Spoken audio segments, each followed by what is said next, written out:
In the New Testament, we see Jesus and the apostles spending significant amounts of their time and energy raising up leaders that would do the work alongside them and carry the work forward beyond themselves.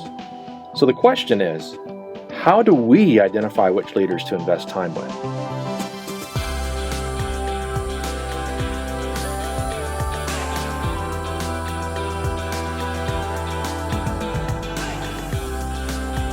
We're going to look at identifying your 139. Jesus spent time with a lot of different groups of people. The 5,000 he fed. The 4,000 he fed. The 500 he was with after his resurrection. Then 120 is another group he was with after his resurrection. In Luke chapter 10 and Matthew 10, he sent out the 70 to go village to village to pray and heal the sick and preach the gospel. But he also selected the 12 with prayer and fasting so that they could be with him and so that he could send them out to preach in Mark chapter 1. But it was the 3 who really got to see some of the most amazing things, like the Mount of Transfiguration or seeing the synagogue leader's daughter raised.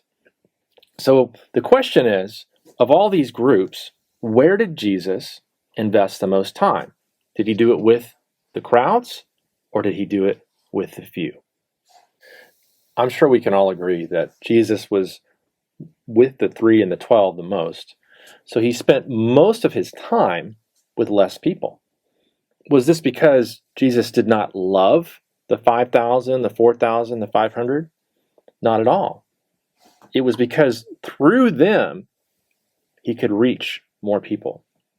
In fact, this is how Jesus put it in John chapter 14, verse 12. He said, you, speaking to the 12 and the 3, you will see greater things than me. And that's what we see happen in the book of Acts, is that through the 12, many come to faith. How do we apply this principle, practically speaking? Jesus spent time with leaders who were faithful to the field. They went out and did what they were taught to do, and they had a heart to reach the lost. And they spent time with lost people, leading them to Jesus, discipling them, and starting churches among them. Jesus spent time with people who were available for coaching. Jesus said, follow me, and I'll make you fishers of men. And these leaders dropped everything and made time for Jesus. And he spent time with people who were teachable and willing to teach others. And he taught them to teach others.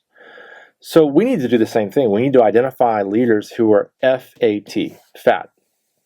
And one way to do this is to just write down the names of leaders. And many times we have many more that we're trying to evaluate. How do I spend time with all these people in a way that they can multiply to reach the lost people? Because like Jesus, we love the lost people. We want to reach them.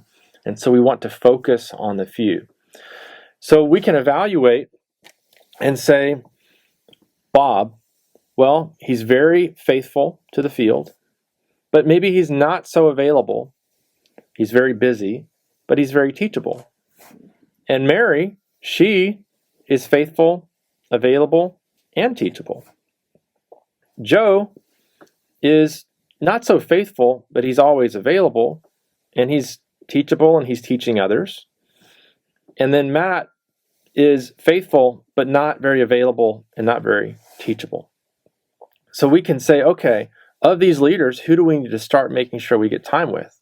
Well, we would say Mary needs to be with us, and then maybe Joe. But if we have other leaders that are demonstrating more FAT, then we would spend time with the leaders that way.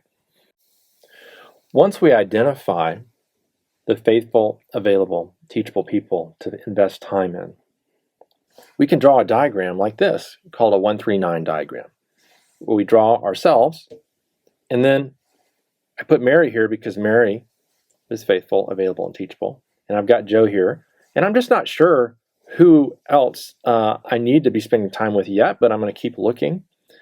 And so this is my 3.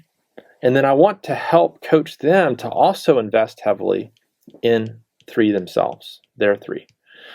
So the question is, who are your 3?